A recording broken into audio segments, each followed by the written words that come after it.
दोस्तों, बहुत बहुत स्वागत करता हूं आप सभी का। देश के हर नागरिक के पास वोट का अधिकार है जो संविधान ने दिया है, लेकिन आज इस हक पर प्रहार हो रहा है।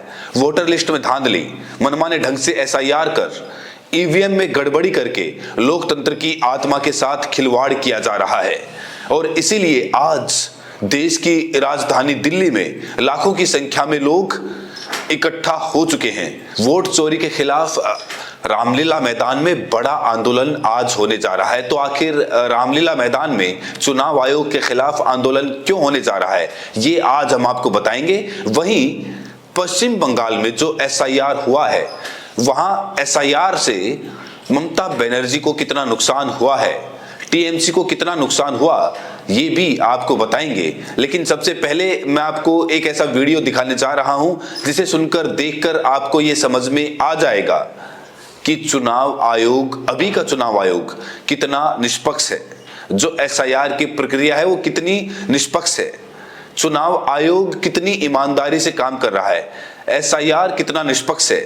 दोस्तों, बिना देरी किए आप ये कीमती वीडियो देखिए। वीडियो दिखाने से पहले मैं बताना चाहता हूं कि इस वीडियो में 4 महत्वपूर्ण लोग चर्चा कर रहे हैं। कपिल सिब्बल जो कि सुप्रीम कोर्ट के वरिष्ठ वकील हैं, इसके अलावा सेफोलॉजिस्ट योगेंद्र यादव, और इस पैनल में 2 महत्वपूर्ण लोग हैं जो पूर्व चुनाव आयुक्त रह चुके हैं, अशोक लवासा और एसवाई कुरैशी, जो चुनाव आयोग में ईमानदारी की मिसाल माने जाते हैं। अशोक लवासा साहब को आप लोग जानते होंगे, उन्होंने 2020 में चुनाव आयोग के पद से इस्तीफा दे दिया था। और एसवाई कुरैशी वो शख्सियत हैं जिन्होंने मुख्य चुनाव आयुक्त के पद पर रहते हुए कानून मंत्री तक को झाड़ लगा दी थी, उनके खिलाफ भी नोटिस जारी कर दिया था। कहने का मतलब ये है कि ये वो चुनाव आयुक्त हैं जिनमें रीढ़ हुआ करती थी। तो देश में जो एसआईआर हो रहा है, इसको लेकर ये लोग क्या सोचते हैं, सबसे पहले इसे सुनिए दोस्तों। इसके पीछे राजनीतिक षड्यंत्र है, ये वाकई में एक्सरसाइज जेन्युइन है। एक तो ये कि चलो बिहार में तो उनका बड़ा प्रेशर था कि इलेक्शन है, उसमें कंप्रेस कर दिया उन्होंने। जहां इलेक्शन 2 साल और 3 साल बाद है, उनको तो साल भर दे दो, तो कोई सुसाइड जैसे उत्तर प्रदेश में इलेक्शन 2027 में है, तो उनको 1 महीने में या 2 महीने में कराने का क्या मतलब है। तो इलेक्शन कमीशन ने क्या किया, ये जो आंकड़े इन्होंने दिए हैं 19 लाख और 12 लाख, ये आंकड़े तो 2018 में तय हो गए थे। बिल्कुल बिल्कुल बिल्कुल। बट इलेक्शन कमीशन ने ये हमेशा से अपनाया है कि भाई पहले सरकार जिसका उत्तरदायित्व है ये डिसाइड करने का कि आप नागरिक हो या नहीं हो, आप तय करो, उसके बाद हम इलेक्टरल रोल में तरमीम करेंगे। तो उनके नाम तो नहीं काटे गए, बिल्कुल आज तक नहीं काटे गए। तो साहब मैं क्या कहूँ, एसआईआर क्या नहीं है, पहले तो ये हम लिख लें। नंबर 1, एसआईआर वोटर लिस्ट का रिवीजन नहीं है। ये वोटर लिस्ट को कोरे कागज पर नए तरीके से लिखने का एक तरीका है। ठीक, खुद इलेक्शन कमीशन कहते हैं डी नोवो, तो रिवीजन शब्द तो हम छोड़ ही दें। नंबर 2, ये कोई पुराने किए हुए काम की रिटरेशन या रिपीटिशन नहीं है। बार बार मीडिया में बोल बोल के सबकी जुबान पे चढ़ा दिया है कि 2003 में जो एसआईआर हुआ था, 2000 इतने में हुआ था। अरे भाई, कभी नहीं हुआ ये एसआईआर। जैसा कि जो आप कह रहे हैं, स्पेशल इंटेंसिव रिवीजन नाम की चीज इस देश में। दोस्तों, इसी वीडियो में योगेंद्र यादव ने बहुत बड़ी बात बोल दी है। योगेंद्र यादव कहते हैं कि अब चुनाव आयोग, बीजेपी और भारत सरकार, यानी जो केंद्र सरकार है, तीनों के बीच फर्क समाप्त हो गया है। मतलब सरकार एक अलग बॉडी है, चुनाव आयोग एक अलग बॉडी है और बीजेपी एक पार्टी है। इन तीनों के बीच अब फर्क ही नहीं रहा। तो जहां तीनों के बीच फर्क समाप्त हो जाए, तो क्या आप ऐसी स्थिति में निष्पक्ष चुनाव की उम्मीद कर पाएंगे? अब दोस्तों, मैं आपको पूर्व मुख्य चुनाव आयुक्त एसवाई कुरैशी जी का एक बयान दिखाने जा रहा हूं कि वो कितना अफसोस जता रहे हैं। ज्ञानेश कुमार पर जो सवाल खड़े हो रहे हैं, अभी चुनाव आयोग जिस तरीके से कटघरे में है, इसी वीडियो में एसवाई कुरैशी साहब कहते हैं कि ऐसा पहली बार हुआ है, आजाद भारत के इतिहास में ऐसा पहली बार हुआ है जब चुनाव आयोग के खिलाफ उंगलियां उठ रही है। इससे पहले ऐसा कभी नहीं हुआ था, और अगर कभी हुआ भी होगा तो फिर लोगों ने संज्ञान लिया था। मैंने आपको बताया कि ये वही एसवाई कुरैशी हैं जिन्होंने इस पद पर रहते हुए कानून मंत्री समेत तमाम कैबिनेट मंत्रियों पर कार्रवाई की थी। उन्हीं मंत्रियों ने इन्हें नियुक्त किया था।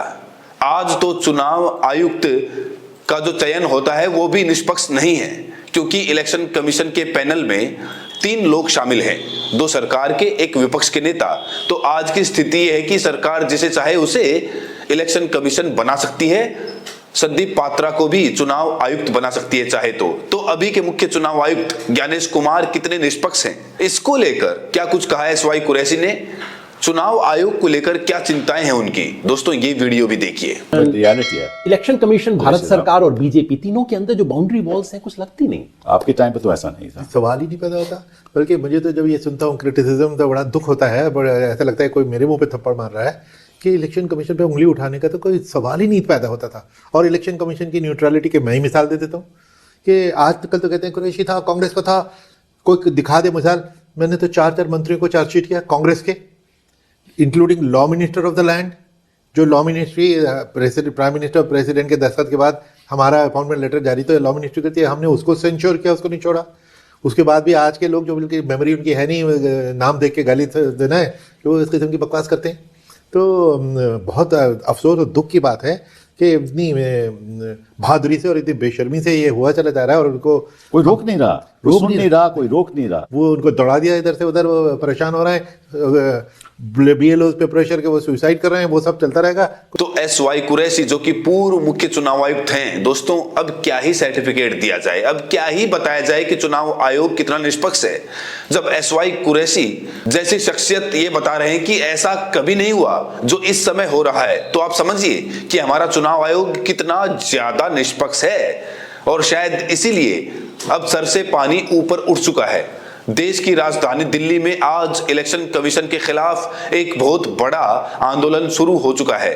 दिल्ली के रामलीला मैदान में एक विशाल रैली का आयोजन किया गया है, इसे जन जागरण की शुरुआत माना जा रहा है। इसको लेकर पवन खेड़ा जी ने क्या कुछ कहा है, देखिए। और चोर पकड़ा गया है, उसकी शिनाख्त हो चुकी है, वो रंगे हाथों चोरी करते हुए पकड़ा गया। सबूत इकट्ठे हो चुके हैं, राहुल गांधी जी ने कई सबूत सबसे साझा भी किए हैं और कई सबूत आ भी रहे हैं, लेकिन चोर आड़ ले रहा है, चोर बचने की फिराक में, चोर बच के भागना चाहता है। चोर इतना बौखलाया हुआ है कि गृह मंत्री संसद में गाली गलौज पे उतर आए हैं।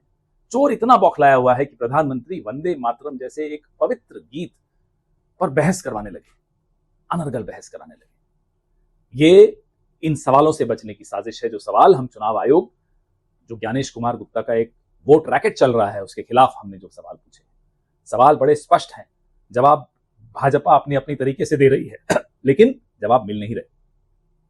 क्यों चीफ जस्टिस ऑफ इंडिया को चुनाव आयुक्त के सिलेक्शन पैनल से बाहर कर दिया गया? 2024 के लोकसभा इलेक्शन से पहले क्यों पूरा कानूनी इम्यूनिटी, लीगल इम्यूनिटी चुनाव आयोग, मुख्य चुनाव आयोग को दे दी गई? क्यों 45 दिन के अंदर सीसीटीवी फुटेज को डिस्ट्रॉय करने का नियम बनाया गया, नियम बदल कर यह नियम बनाया गया? क्यों मशीन रीडेबल, बिल्कुल ट्रांसपेरेंट तौर पे हमें वोटर्स लिस्ट नहीं दी जा रही? और कैसे भारतीय जनता पार्टी के नामी चेहरे, नेता, कार्यकर्ता अलग अलग राज्यों में वोट देते हुए दिखाई दे रहे हैं? ये सवाल बड़े स्पष्ट हैं। राहुल गांधी बार बार पूछ रहे हैं, खड़गे साहब बार बार पूछ रहे हैं, कांग्रेस पार्टी ये सवाल बार बार पूछ रही है। लोगों के मन में एक दहशत है। दहशत इसलिए है कि लोग जानते हैं कि उनकी आंखों के सामने, उनकी नाक के नीचे जो हो रहा है वो सबको दिख रहा है, लोकतंत्र की हत्या हो रही है। और नरेंद्र मोदी के, अमित शाह के और ज्ञानेश गुप्ता के हाथ लोकतंत्र के खून से रंगे हुए। अब दोस्तों हम बंगाल की बात करेंगे। बंगाल से जो खबर आई है वो बेहद हैरान कर देने वाली है। कुछ हेडलाइंस मैं आपके सामने रखने जा रहा हूं। बंगाल में 1.65 करोड़ यानी करीब करीब 2 करोड़ से ज्यादा मतदाताओं के SIR फॉर्म में गड़बड़ी पाई गई है। चुनाव आयोग अब एक्शन लेने जा रहा है। कई मामलों में माता पिता के नाम एक ही पाए गए हैं, कई मामलों में पिता की उम्र बेटे से कम है। चुनाव आयोग ऐसे मामलों की लिस्ट तैयार कर रहा है। इन मतदाताओं को सुनवाई के लिए बुलाएगा, दस्तावेजों की जांच करेगा। और आपको मैंने ये भी बताया कि SIR जो हो रहा है, योगेंद्र यादव साफ तौर से कह रहे हैं कि ऐसा देश में पहली बार हो रहा है, कभी SIR इससे पहले नहीं हुआ। वहीं एक और खबर पश्चिम बंगाल से सामने आई है। ममता बनर्जी के निर्वाचन क्षेत्र भवानीपुर में चुनाव आयोग ने कार्रवाई की है। मतदाता सूची से 44,000 वोटरों के नाम हटा दिए गए हैं। तो चुनाव आयोग की इस कार्रवाई के बाद ममता बनर्जी बहुत ज्यादा नाराज हैं। वो साफ तौर से कह रही है कि उनको नुकसान पहुंचाने के लिए चुनाव आयोग सत्ताधारी पार्टी की मदद कर रहा है। यानी विपक्ष का ऐसा कोई भी नेता नहीं है चुनाव आयोग पर जो उंगली ना उठाए, क्योंकि चुनाव आयोग काम ही ऐसा कर रहा है। चुनाव आयोग किसी भी सवाल का जवाब नहीं दे रहा है। जब सत्ताधारी पार्टी के लोग 10,000 रुपये महिलाओं को बांटते हैं तो चुप हो जाता है, लेकिन अगर ममता बनर्जी 10,000 बांटना चाहे तो वो तुरंत एक्शन ले लेगा। तो ये दोहरा मापदंड क्यों? चुनाव आयोग निष्पक्ष तरीके से काम क्यों नहीं कर रहा है? और आज जिस तरीके से दिल्ली में रैली हो रही है, कहा जा रहा है कि इससे सूरत हाल बदलेंगे, कुछ बड़ा परिवर्तन आने वाले दिनों में होगा। बहुत दबाव आ रहा है चुनाव आयोग पर, जनता का दबाव है, विपक्षी पार्टियों का दबाव है। कुछ कहा जा रहा है कि बहुत बड़ा परिवर्तन हो सकता है आने वाले दिनों में। बहरहाल दोस्तों, इस वीडियो में इतना ही।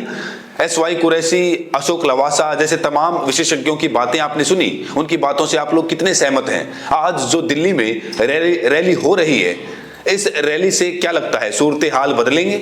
चुनाव आयोग आपकी नजर में कितना निष्पक्ष है? राय जरूर दें और साथ में ये भी बताएं कि आप ये वीडियो देश के किस कोने से देख रहे हैं। बहुत बहुत शुक्रिया।